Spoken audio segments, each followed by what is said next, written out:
Good morning, all of you. Now I am continuing election commission.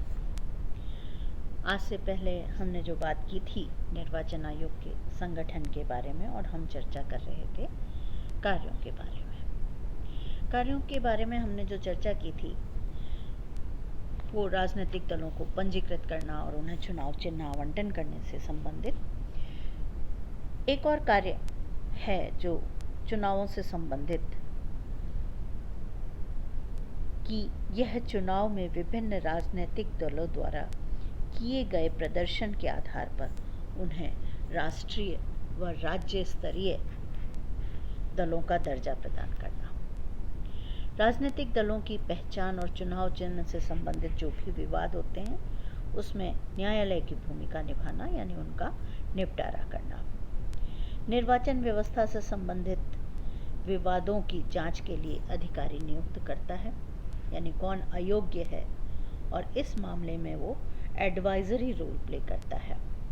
जो disqualification है MP MLA उनके बारे में संविधान में स्पष्ट किया जाता है कि राष्ट्रपति सदस्यों की अयोग्यताओं के संबंध में समस्त मामलों को निर्वाचन आयोग को भेजेगा, और इस विषय पर आयोग का परामर्श ही राष्ट्रपति एवं राज्यपाल के लिए बाध्यकारी होगा। उसको न्यायालय में कोई चुनौती नहीं प्रदान की जा सकती है। जो संसद से संबंधित सदस्यों की अयोग्यता के मामले हैं उन्हें राष्ट्रपति को भेजता है, और राज्य से संबंधित मामले वो राज्य के राज्यपाल को सलाह देता है, और वो इनको मानने के लिए बाध्य है।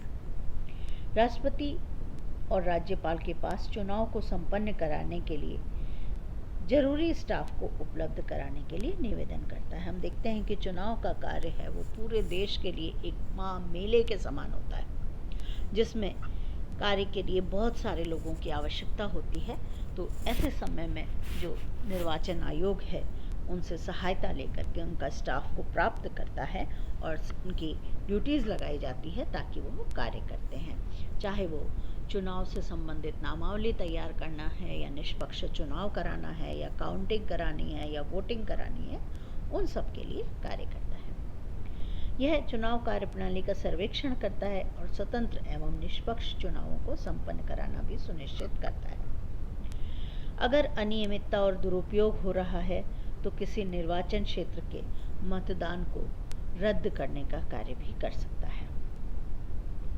राष्ट्रपति को इस संबंध में सलाह देता है कि किसी राज्य में चुनाव कराए जा सकते हैं या नहीं। कोई भी समस्या हो और चुनाव को रोकना हो तो वह रोकने का कार्य भी करता है।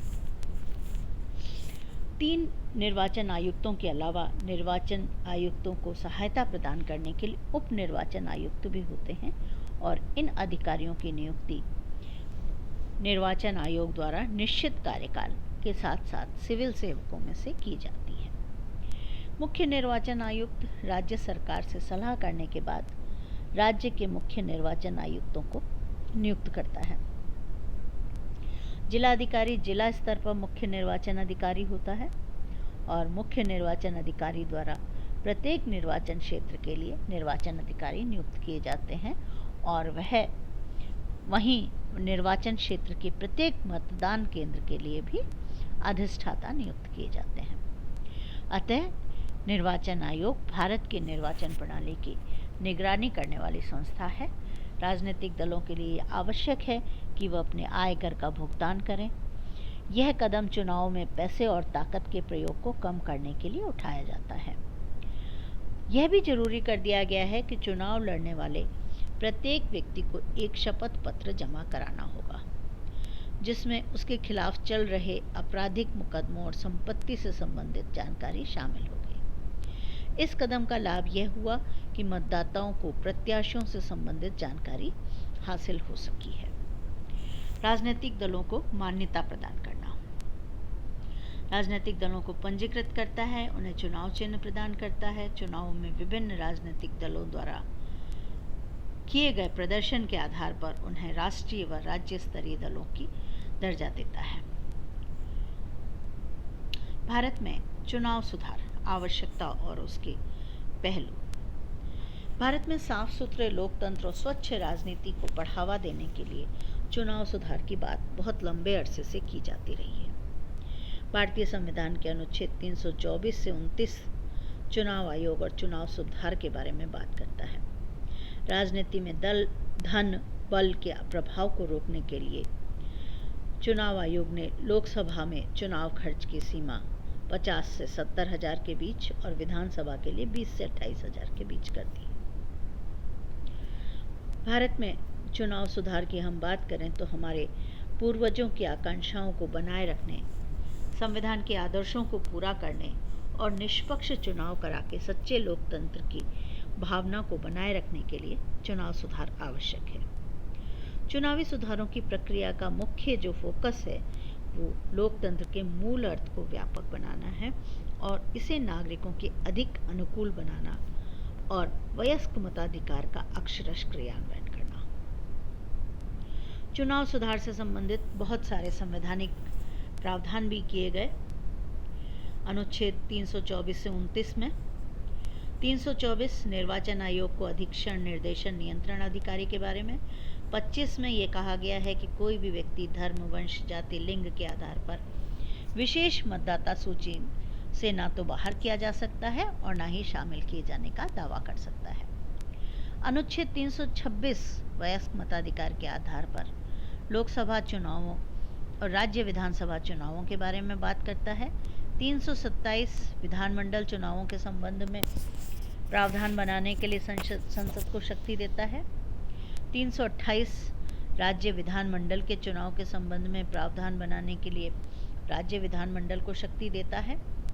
329 चुनावी मामलों से संबंधित अदालतों द्वारा किसी भी हस्तक्षेप करने के लिए अदालत पर बार बनाने की शक्ति, यानी वकीलों का जो समूह है वो नियुक्त करने की शक्ति देता है।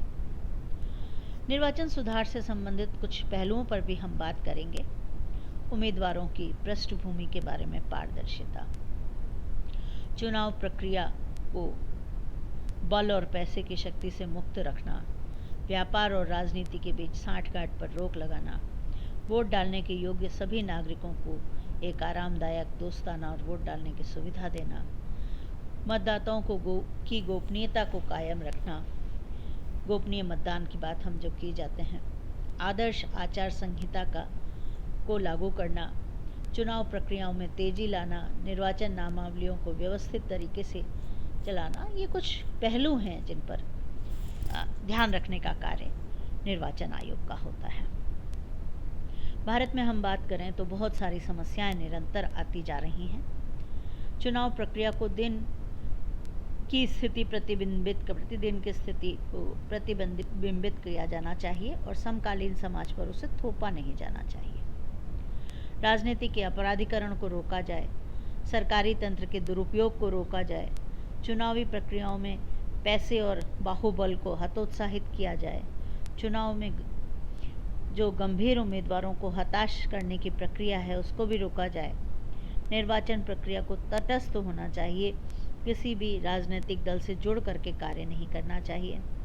निर्वाचन प्रक्रियाओं के प्रति नागरिकों में विश्वास बढ़ाना चाहिए। बहुत सारे चीज़ें हैं जो ध्यान में रखी जाती हैं। लोकसभा 2019 में जब चुनाव हुए तो चुने गए 543 सदस्यों में से 233 सदस्यों ने अपने खिलाफ आपराधिक मामले घोषित किए हैं।